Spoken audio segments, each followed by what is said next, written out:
I'm a 27-year-old woman who never had a great relationship with my older sister, Emma, 32. But things took a sharp turn for the worse when I shared news of my pregnancy last year. For some background, my husband, Tom, 29, and I have been together for 8 years, married for 3, and we both have steady careers in finance and healthcare, respectively. We had always planned to start a family around this time, and when we learned I was pregnant, we were overjoyed. Emma, however, had a very different reaction. She's always been the carefree spirit of our family, constantly traveling and switching careers every couple of years, which is perfectly fine. Everyone deserves to live life on their own terms. But from the moment she heard about my pregnancy, she turned it into a personal attack on my choices. It began with subtle jabs about how I was giving up my youth and settling for a mundane life. She'd repeatedly point out that I was only 27 and had so much potential left. These remarks soon escalated into outright criticism of every part of my pregnancy. I never expected her to share my values, but her relentless hostility toward my decisions felt unnecessary. Emma started making cutting comments about my changing body, saying things like, "Looks like you've just let yourself go completely," or "Some women actually manage to stay fit while pregnant." At first, I brushed it off as Emma being her usual self, but the more I ignored it, the harsher her words became. She'd send me articles about women who lost themselves after motherhood or forward memes mocking people who gave up on life after having kids. It wasn't just body shaming anymore. It felt like she was on a mission to make me regret my choice to become a mother. I later discovered she was talking behind my back to mutual friends, saying things like, "She's throwing away her potential," or "I can't understand why anyone would choose to ruin their life like that." It stung because these were people I was close to, and her words sowed doubt in their minds. One friend even asked if I was truly prepared for the responsibility of motherhood, a question that hit me like a ton of bricks. The tipping point came at my baby shower.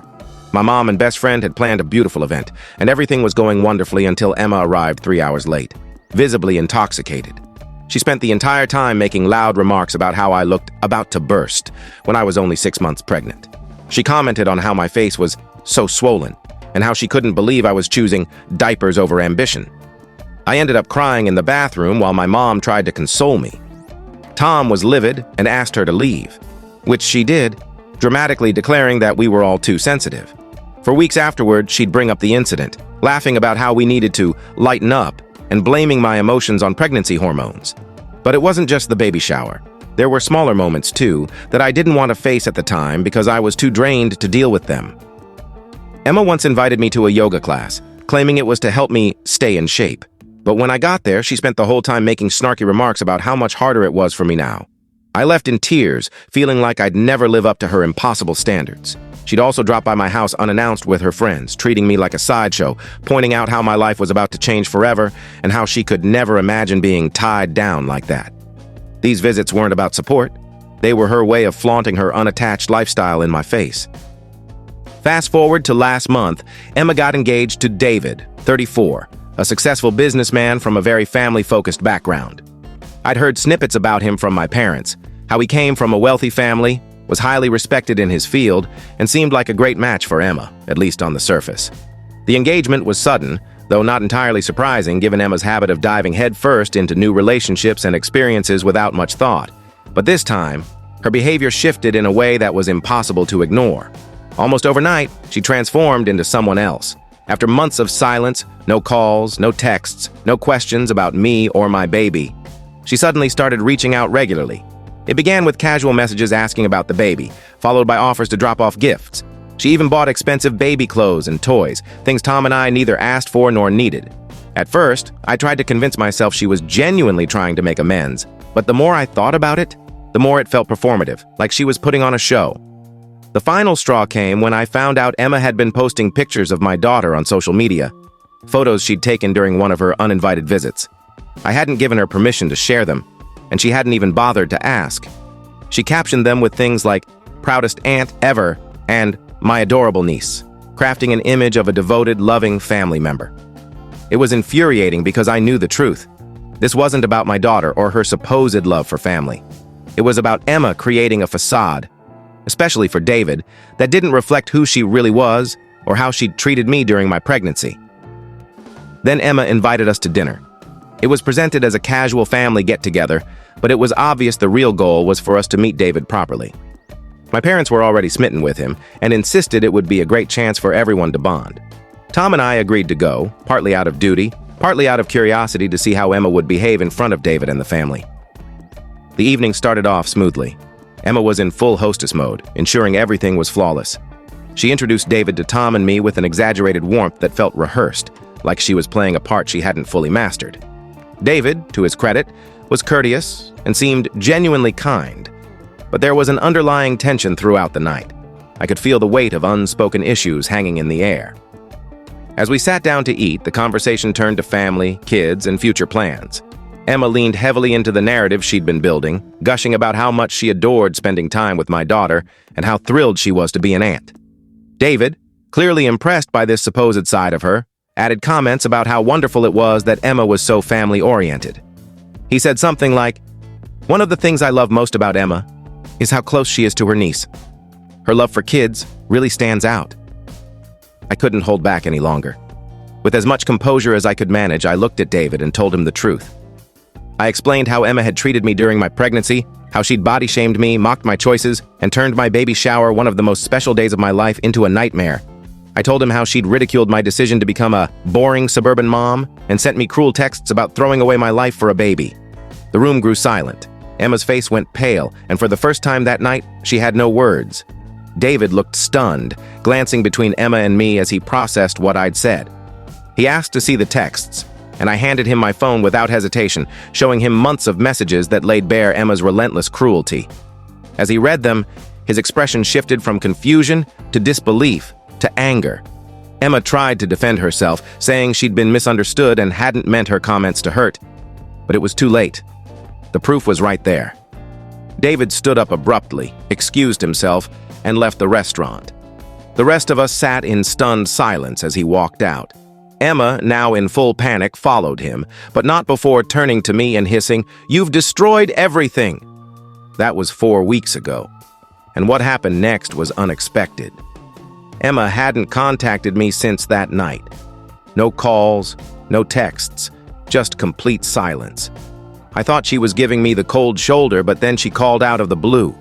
Her voice was shaky, and for the first time in years, she sounded fragile. She told me David had ended the engagement. He couldn't reconcile the person she'd presented herself as with how she'd treated me. But now I'm at a crossroads. Emma hasn't reached out since that call, and honestly, I'm not sure I want her to. The silence from my parents hasn't helped. They've stayed completely neutral, offering no opinions or support, as if they're waiting for things to resolve themselves. I get the sense they're more focused on keeping the peace than acknowledging how deeply Emma's actions hurt me, both during my pregnancy and now. It's frustrating because despite everything, a small part of me feels guilty. I wonder if I went too far by exposing her in front of David. I wonder if I'm to blame for her engagement falling apart. But then I think back to the months of cruel remarks, the passive-aggressive digs, and how she had the nerve to act like she cared just to impress someone else. No matter how much my family tries to downplay it, what Emma did was wrong. So am I at fault for calling her out? Or was it finally standing up for myself in a way I should have done long ago? I wish I had a clear answer, but I'm still figuring it out, and I could use some perspective. Update 1. It's been a few days since the incident, and the silence has only grown louder. My parents haven't mentioned what happened at the restaurant, acting as if it never occurred, hoping it'll all just fade away if we stay quiet long enough. I thought they might offer some support or at least check in on me, but nothing. It's clear they want this to blow over without addressing it. What's really getting to me are the messages from mutual friends and cousins, all saying I should reach out to David and fix things. Apparently, it's all about Emma's future now. They're more concerned about her relationship with David than the pain she caused me, as if her engagement excuses her behavior. It's infuriating. Everyone acts like it's my job to repair this, like I'm the one who ruined her life by telling the truth. One cousin even suggested I apologize to Emma, saying it would be the mature thing to do. I couldn't believe it. Apologize for what? For being honest. For revealing how Emma treated me, which no one else seems to care about. The double standard is maddening. I've made it clear to them and anyone else who's asked that I'm not out for revenge or holding grudges for the sake of it. But this isn't about vengeance. It's about the fact that Emma emotionally tore me down during one of the most vulnerable times of my life. She turned what should have been a joyful experience, the birth of my first child, into a nightmare. How am I supposed to forgive that? What if her stress had caused me to lose the baby? I was so depressed and anxious during my pregnancy, constantly dreading her next cruel comment or how she'd twist the knife further. I lost count of the sleepless nights I spent crying, wondering if I was somehow wrong for wanting to embrace this new chapter. She stole moments I'll never get back, and now everyone expects me to brush it aside because it might affect her future. I tried talking to my parents the other day, but it was pointless. I hoped they'd see my side and acknowledge how much Emma hurt me. Instead, they stayed neutral, acting like this was just another sibling spat. I could tell from their tone and how they dodged the issue that they wanted me to be the bigger person. They want me to forgive Emma, forget everything, and move on because that's the right thing to do. But I can't. I won't. I don't think they grasp how deeply this has affected me. Or maybe they do and just don't care. My mom kept saying things like, "Family is family," and "You two have always had your differences, but you're sisters, and sisters forgive each other." My dad just nodded, barely contributing. It felt like they were trying to sweep it under the rug, like this was just another of Emma's outbursts that I should overlook for the sake of harmony. But this isn't about harmony for me. It's about respect. It's about setting boundaries and refusing to let someone, even family, walk all over me just because we're related. I won't let anyone guilt me into sacrificing my mental health to protect someone else's feelings. As for Emma, I haven't heard from her at all. Not a single word. Part of me wonders if she's waiting for me to reach out, to make the first move like I've done so many times before. But this time is different. I'm not going to be the one to fix this. If she wants to talk, if she wants to repair things, she'll have to come to me. And even then, I'm not sure I'm ready to let her back into my life after everything she's done. For now, I'm stuck in this limbo where everyone seems to think I'm the villain, the one who ruined everything. But I know my truth, and for now, that's enough. Update 2. A lot has happened since my last update, and I'm still processing it all. After weeks of silence from Emma and the usual neutrality from my parents, something unexpected happened. David reached out. It was completely out of the blue. Tom and I were at a cafe for lunch when we ran into him. I could tell he'd seen us first because he hesitated before approaching, but he eventually did. I braced myself for an awkward conversation, but he was surprisingly calm and even kind. He asked if we could talk privately, so we stepped outside, leaving Tom inside. David was straightforward but polite, making it clear that he didn't blame Tom or me for what happened at the dinner.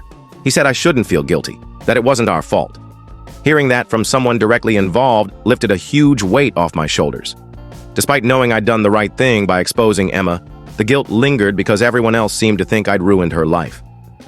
David's words helped ease that burden. Then he opened up about his own concerns.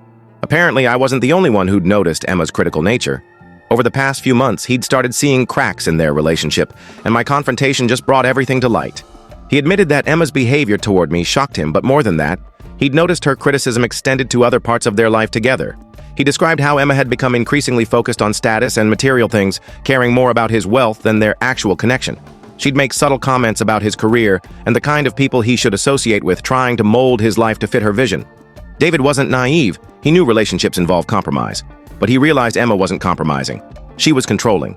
She'd even started criticizing him in front of their friends, framing it as playful teasing. But it was always about his appearance, or things he wasn't doing right in her eyes.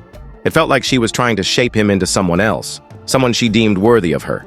It wasn't just their engagement falling apart. Emma's professional life was unraveling too. She'd recently been fired from her latest job, another one of her adventures, as my parents call them. Emma has always drifted between careers, chasing the next big thing, but this time she didn't leave by choice. David didn't share details, but he hinted that her inability to get along with others played a big role. This all happened around the time their relationship started crumbling, adding to the strain. With her engagement in trouble and her career in disarray, Emma reached out to me. She hadn't contacted me since the restaurant, but now she was sending messages. The tone was completely different. No snark, no passive-aggressive jabs. She sounded vulnerable, almost desperate, asking for support and saying she felt lost and needed her sister. It was jarring because it was such a departure from the Emma I'd known, the one who'd spent months making me feel worthless. Part of me wanted to feel sorry for her. Emma had always been the golden child in our family, the one who could do no wrong in our parents' eyes. Growing up, It felt like she could mess up and still come out on top, while I was always striving to measure up. Now, everything she'd built, or rather, curated to look perfect, was falling apart. I could see how this must be tearing her apart, how desperate she was to hold on to something. But then, I remembered all the hurtful things she'd said and done. I remembered crying in the bathroom at my baby shower because she'd turned a joyful day into a nightmare. I remembered the texts where she mocked me for choosing a family, calling me a boring suburban mom and making me feel like I was throwing my life away. I remembered it all, and any sympathy I might have felt faded. I'm not ready to forgive her. Not yet. Maybe not ever. Even if she's struggling, it doesn't erase the months of emotional pain she caused me. I've been thinking a lot about what forgiveness means, and I've realized it's not something you can force just because someone else is hurting. Forgiveness has to be genuine, and I'm nowhere near that point. My parents, as expected, are still staying neutral. When Emma reached out to them with her side of the story, they didn't take a stance. They're sympathetic to her, of course, but they're still treating this like a minor sibling dispute. They keep asking if I've talked to her, if I'm ready to work things out. I know they want me to fix this, as always, but I'm done being the one who bends. Update 3. After my conversation with David, I felt a sense of relief I hadn't felt in months. It was like a heavy burden had been lifted. For so long, I'd carried guilt, feeling like I was somehow responsible for the fallout between Emma and David, for the collapse of her carefully crafted life. But hearing David say it wasn't my fault, that Emma had brought this on herself, gave me peace. It validated everything I'd been feeling. For the first time, I realized the guilt I'd been carrying, fueled by pressure from my parents, friends, and cousins to fix things, was misplaced.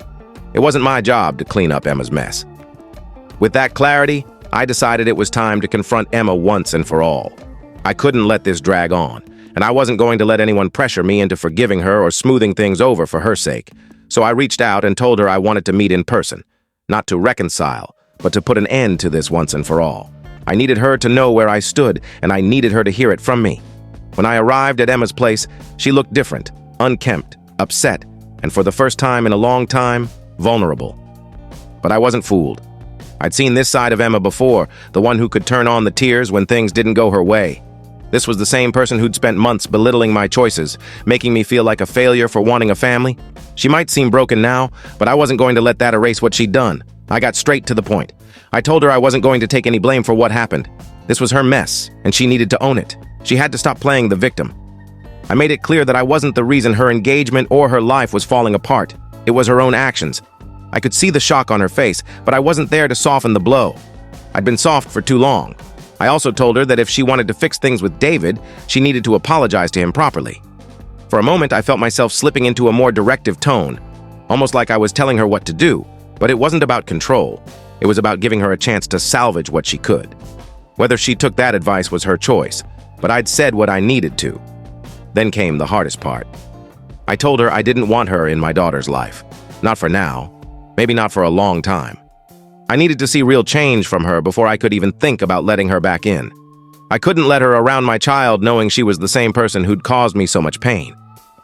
I needed proof that she was truly sorry and willing to change. Not just for David or herself, but because she'd hurt the people closest to her. Until then, I told her, it wasn't worth the risk. Afterward, I had another talk with my parents. I'd held off long enough, and it was time they heard the truth. I told them how disappointed I was in their refusal to take a side when it was clear who was wrong. This wasn't a petty sibling fight. It was a serious conflict that left me deeply hurt. Their neutrality only made things worse, and I made it clear I needed them to support me this time. If they couldn't, I asked them to keep their distance too. It wasn't easy to say, but it needed to be said. So here we are. Things are still messy, but I'm no longer carrying the guilt that weighed me down. I'm not saying everything's resolved or that I have all the answers, but I finally feel like I'm in control of my own story. I'm setting boundaries I should have set long ago, and I'm putting my well-being and my family first. Thank you to everyone who's followed this journey and offered support. It hasn't been easy, but I'm learning that sometimes the hardest thing to do is the right thing, and right now, I feel like I'm exactly where I need to be.